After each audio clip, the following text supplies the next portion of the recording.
Meanwhile, all eyes on Alabama's Senate primary race as voters head to the polls there. Republican Senator Luther Strange on this show just last hour makes his case. Are you the swamp candidate, sir?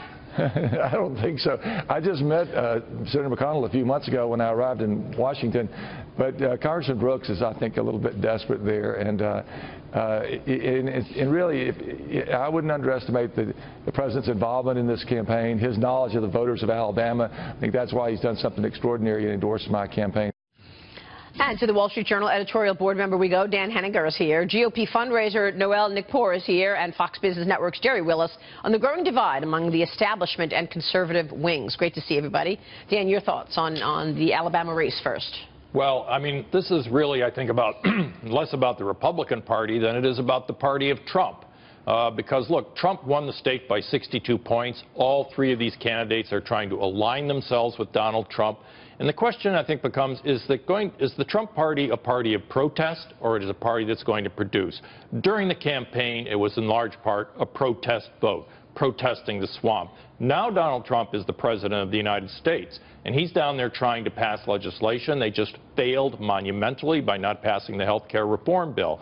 And Mo Brooks, one of the candidates, is part of the Freedom Caucus, which took down the health care reform bill. Luther Strange, I think, defined as part of the establishment, is someone who would vote for some of the legislation that's coming up in the fall, the debt, the budget, and taxes. So I think Alabama voters actually have kind of a difficult vote here to just define who they are and who they think they want the Trump party to be. It's great analysis, but I'm struck by the division within this party. I mean, I keep saying, Noelle, that, you know what, it feels like there is a real portion of people within Congress, whether it's the Senate or even a couple of House Republicans, who don't want this, who don't care if this president succeeds or not. Yeah, the division is really crazy. And, you know, looking at the Alabama race, it's really funny because you've got a strange phenomenon going on. You've got the endorsement, Luther Strange got the endorsement from Trump, which is the drain the swamp candidate message. And then you have the money from Mitch McConnell, who's establishment. So this guy's got a crazy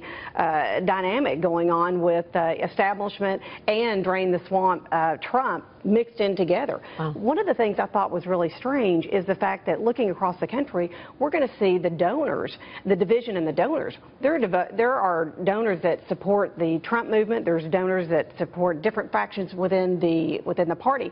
Look at Jeff Flake. Look at Robert Mercer. Can you imagine waking up and deciding, I think I'm going to go unseat Jeff Flake today? Right. And that's exactly what he's done. $300 million is super PAC. And look at the Koch brothers. We don't know where they stand. No. Yeah. And you can just wake. Can you imagine having the power to wake up and just decide with your morning coffee, I think I'm going to go and damage this person's whole political future right now? Gerri. Well, look, you know, you say it's the Trump election, Dan. I really think this is the McConnell election. That's what everybody's reacting against. That's what the swamp is all about. That's what I think is going to motivate these Alabama voters. You know, Luther Strange called the swamp king. That was the reference in the SOT that you pulled. I think it's really all about establishment Republicans. We don't like you. We're going to go for the person who looks most like Donald Trump. And all of those candidates are trying their best to look exactly like Donald Trump. Yeah, but and they've got the same message in terms of jobs.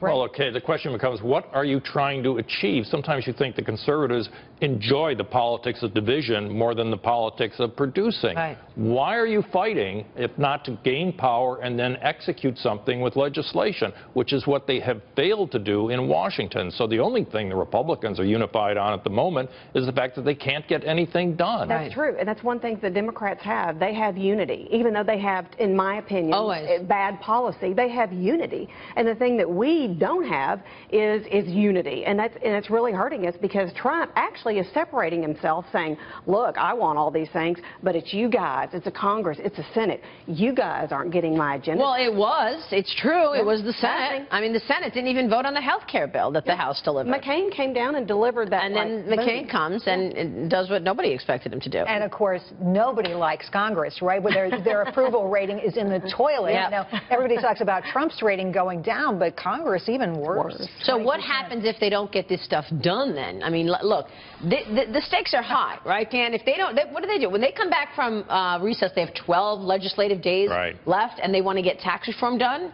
A bill on the president's desk by Thanksgiving? Yeah. Doable? I think it's going to be very difficult. A tax reform bill, a comprehensive tax So reform. maybe it's just tax cuts. Maybe it's just tax cuts, but they have to produce something, Maria, because once you get into 2018, all of these members of Congress are going to start thinking about their re-election chances, and the Republican control of the House will be at genuine risk. And if you get Speaker Nancy Pelosi in 2019, a divided Congress, the Trump agenda will be dead in the water. Dead in the water, and there will be constant investigations into everything that he does with a move toward impeachment. That's what I was going to say. It's going to be all about the impeachment. The conversation is going to completely change. And it is an embarrassment that these Republicans could not get together and do something. They had 7 years to figure out what to do with Obamacare. Nothing happened.